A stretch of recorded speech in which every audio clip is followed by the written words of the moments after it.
plaid dress was still crisp and... Alright, so, here's how this challenge works. I have to read Five Nights at Freddy's The Silver Eyes out loud without stopping. If I stop reading out loud, I lose. I get, like I did in the last one, I get 5 seconds to catch myself, and I can pause in the interludes between nights. That's the only time I can stop. So, the goal of this is just see how far I can get. Alright, I'm just gonna go until I die. And I don't think night 1's gonna be too bad, because I don't have to use the flashlight. Once I get to night 2, it's gonna suck. I'm gonna have to, like, take my hand off the mouse to hit shift to use the flashlight, because I can't stop reading. I can barely even look at the screen. This is gonna suck. Let's go. He sees me. Charlie dropped to her hands and knees. She was wedged behind a row of arcade games, cramped into the crawl space between the consoles and the wall. Tangled electrical cords and useless plugs strewn beneath. She was cornered. The only way out was past the thing, and she wasn't fast enough to make it. There was scarcely enough room to move, but she tried to crawl backward. Her foot caught on a cord. She stopped, contorting herself to carefully dislodge it. She heard the clash of metal on metal, and the farthest console rocketed back against the wall. He hit it again, shattering the display, then attacked the next, crashing them almost rhythmically, tearing through the machinery, coming closer. I have to get out. I have to. The panicked thought was of no help. Her arm ached, and she wanted to sob aloud. Blood soaked through the tattered bandage, and it seemed as though she could feel it draining out of her. The console, a few feet away, crashed against the wall, and Charlie flinched. He was getting closer. Oh, shit, it's control. Damn it. He was getting closer. She could hear the grinding of gears and the clicking of servos ever louder. Eyes closed, she could still see the way he looked at her. The matted fur and the exposed metal beneath the synthetic flesh. Suddenly, the console in front of her was wrenched away. It toppled over, thrown down like a toy. The power cords beneath her hands and knees were yanked away, and Charlie slipped, almost falling. She caught herself and looked up just in time to see the downward swing of the hook. Welcome to Hurricane, Utah. Charlie smiled wryly at the sign and kept driving. The world didn't look any different from one side of the sign to the other, but she felt nervous anticipation as she passed it. She didn't recognize anything, then again, she hadn't really expected to. She wondered what the others would look like, who they were now. 10 years ago, they'd been best friends. And then it happened, and everything ended, at least for Charlie. She hadn't seen any of them since she was 7 years old. She hadn't seen any of them since she was 7 years old. They had written all the time. They had written all the time as kids, especially Marla, who wrote like she talked, fast and incoherent. But as they got older, they had grown apart, and the letters had grown fewer and further between. And the conversations leading up to this trip had been perfunctory and full of awkward pauses. Charlie repeated their names as though to reassure herself that she still remembered them. Marla, Jessica, Lamar, Carlton, John, and Michael. Michael was the reason for this trip, after all. It was 10 years since he died. 10 years since it happened. 10 years since it happened. Charlie knew it was a good thing to do, but gathering still felt slightly... Crap, I lost my place. She shivered and turned down the air conditioning, even though that was nearly bad. I lost my place a second there. As soon as she drove into the town center, Charlie began to recognize things. A few stores and a movie theater, which was now advertising the summer's blockbuster hit. Hopefully, Five Nights at Freddy's. She felt a brief moment of surprise, then smiled at herself. What did you expect? That the whole place would be unchanged? A monument? A A monument to the moment of your departure, frozen forever in July 1985? Well, that was exactly what she had expected. She looked at her watch. Still a few hours. She looked at her watch. Still a few hours to kill. I changed the font size that it changed pages. 10 minutes later, she pulled up to a stop and got out. The house loomed up before her, its dark outline wound in the bright blue sky. Charlie leaned back against the car, slightly dizzy. She took a moment to steady herself with deep breaths. She had known it would be here. An illicit look through her aunt's bank books a few years before had told her the mortgage was paid off and that Aunt Jan was still paying property taxes. It had only been 10 years. There was no reason it should have changed at all. Charlie climbed the steps slowly, taking in the peeling paint. The third stair still had a loose board.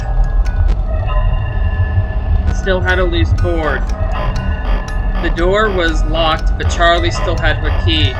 She had never actually used it. As she took it from around her neck and slid it into the lock, she remembered. Hi! The door opened easily. What the fuck? The door opened easily, and Charlie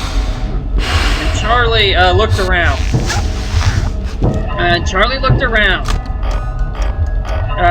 She had been only 3 years old, and all the memories had faded together in a blur of child's grief and loss. Take that, boy, Freddy, I didn't even look at you. The stairs stretched straight up in front of her. Instead, she went into the living room where all the furniture was still in place. Oh my gosh, this sucks. Where all the furniture was still in place. She had not really noticed it as a child, that the house was a little too large for the furniture they had. Things were spread out too widely. The coffee table was too far from the couch to reach. The easy chair too far across the room. There was a dark stain in the wooden floorboards near the center of the room. Charlie stepped around it quickly. Okay. That was short-lived. Charlie stepped around it quickly and went to the kitchen. The cupboards held only a few pots, pans, and dishes. Charlie had never felt a lack of anything as a child, but it seemed now the unnecessary enormity of the house was sort of an apology. An attempt of a man who had lost so much to give his daughter what he could. Okay. Thank goodness. I'm gonna try this. I'm gonna turn the phone to the side so I can set it down and read. That should be easier. Okay. Hopefully. This is probably still gonna suck. Okay. This will be much... Okay. In her room, Aunt Jen set Charlie down and closed the bedroom door behind them. She told her to pack her suitcase, and Charlie had cried because all her things would never fit in the small case. "We can come back for the rest later," Aunt Jan said, her impatience leaking through as Charlie hovered indecisively at her dresser, trying to decide which t-shirts to bring along. They had never come back for the rest. Charlie mounted the stairs, heading to her old bedroom. The door was open, and she opened it as she opened it, she had a giddy feeling of displacement, as though her younger self might be sitting among her toys. Might look up and ask Charlie, "Who are you?" Charlie went in. Like the rest of the house, her bedroom was untouched. The walls were pale pink, and the ceiling, which sloped dramatically on one side to follow the line of the roof, was painted to match. Her old bed still stood against the wall beneath a large window. The mattress was still intact, though the sheets were gone. The window was cracked slightly open, and rotting lace curtains wavered in the gentle breeze from outside. This is much easier than holding my phone. There was a dark water stain in the paint beneath the window where the weather had gotten in over the years, betraying the house's neglect. Charlie climbed onto the bed and forced the window shut. It obeyed with a screech, and Charlie stepped back and turned her attention to the rest of the room, to her father's creations. Their first night in this house, Charlie had been afraid to sleep alone. She did not remember the night, but her father had told her about it often enough. The story had taken on the quality of a memory. She sat up and wailed until her father came to find her.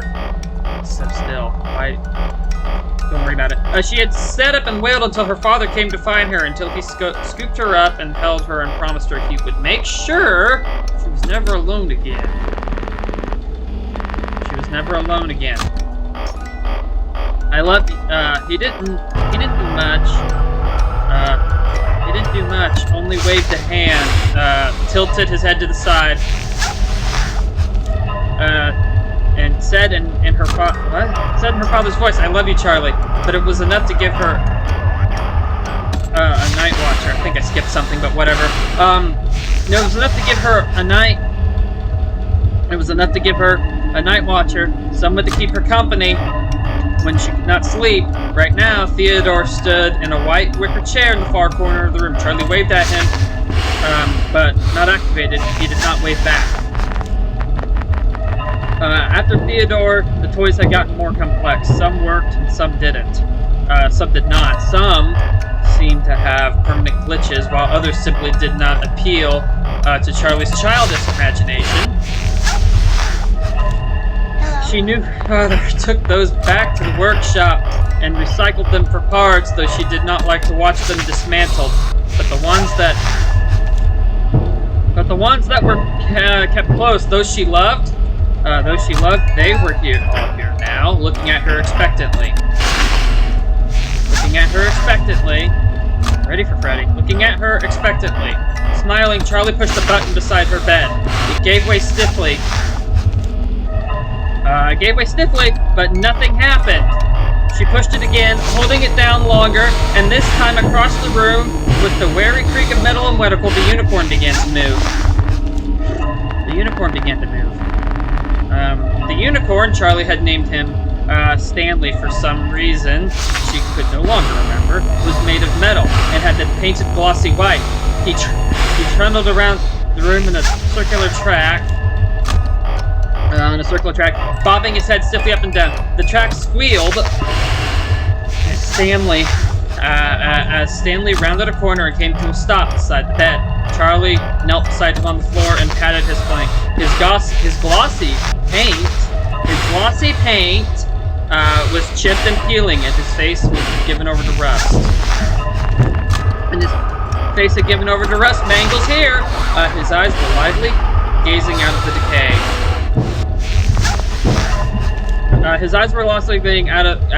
Out of the decay. You need a new coat of paint, Stanley, Charlie said. The unicorn stared unresponsive. At the foot of her bed, there was a wheel. Made of patched-together metal. It had always reminded her of something she might find on a submarine. Charlie turned it. It stuck for a moment, then gave way. That was short-lived. Rotating as it always did.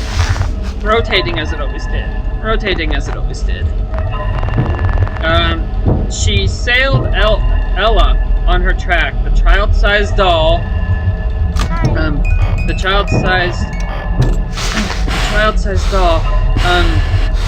Bearing a teacup and saucer in her tiny hands. Elsa's plaid dress was still crisp and... I knew I should have put the mask down sooner, or the camera down sooner. You have no idea how hard this is!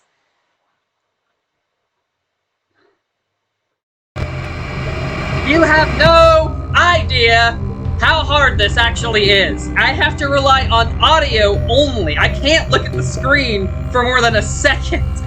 Though, actually setting my phone down and reading it like this is much easier than trying to hold it and hit the button. Holy shit.